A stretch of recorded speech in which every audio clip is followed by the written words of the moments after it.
Môre julle, ag jene, dit is 'n wonderlike dag. Die Here het ons weer geseën om ons wakker te maak. En ek wil hierdie stukkie met julle deel vandag. Ek was sommer vies. Ek het gesê, ag nee Here, ek het hierdie boodskap al hoeveel keer met almal wat ek ken gedeel. Ek het niks niets om daaroor te sê nie. Maar die Here het my gehou by hierdie teks, Jesaja 35 van vers 3 tot 4. Bemoedig die wie se hande slap hang, help die wie se knieë knik. Sê vir die wat moed verloor het, wees sterk, moenie bang wees nie, julle God is hier. Hy kom om wraak te neem om julle vyande te straf. God kom julle red. Bemoedig mekaar, ja, ek weet jy het dit nou al genoeg gehoor. Maar hoekom doen jy dit tog nie? Hoekom verlekker jy jou steeds in die slegte nuus wat Facebook en ander sosiale netwerke so onder jou neus kom vryf? En kan jy nie wag om dit op WhatsApp en oral waar jy kan te deel nie? En weet jy hoekom vryf hulle dit so onder jou neus? Want hulle het lankal agtergekom dat dit is waarby jy stil staan. Dit is wat jy graag lees.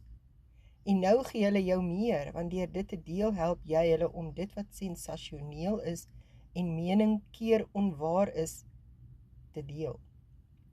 Ja, glo my, hulle maak 'n studie van elke gebruiker se gedrag.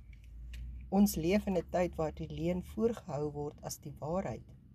Wees dus waaksaam daarteen. Moenie jouself afvra of jy skuldig is hieraan nie, vra jou vriende. Vra hulle wat lankal daaroor frons dat jy, wat jouself 'n disipel van die Here noem, so gou is om hierdie boodskappe aan te stuur. Dalk sê jy, ja, maar ek deel ook geestelike boodskappe van bemoediging met my vriende. Jy bemoedig en ontmoedig mense dus. Die woord in jou antwoord wat God nie van hou nie is maar. Daar moet geen maar in ons antwoorde aan God wees nie.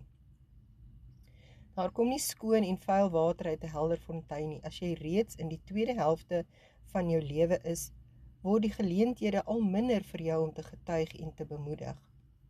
Moenie tyd verspeel nie. God is steeds in beheer. Ek kies om te glo. Ek kies om eerder lofliedere te sing as in die koor van doemprofete.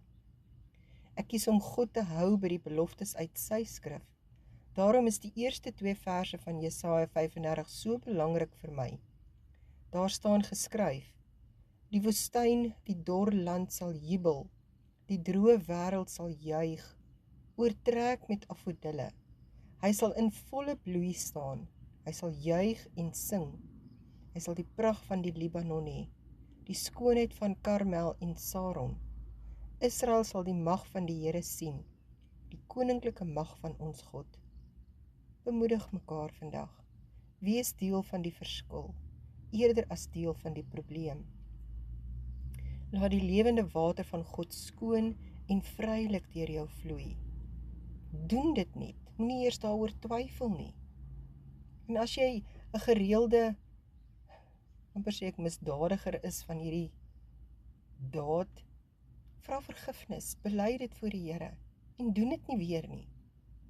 En hy sal jou vergewe en dit nie teen jou hou nie.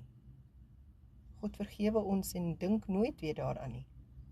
Maar dan moet jy dit nie die volgende dag of die volgende geleentheid weer doen nie. En ek dink baie van ons is skuldig daaraan.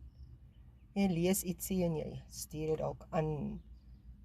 Besef nie regtig dat jy nou eintlik hierdie saadjie help groei nie. So Vader, vandag vra ek vergifnis vir die kere wat ek dit gedoen het.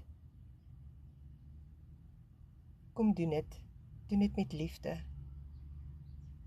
En God sal juig oor jou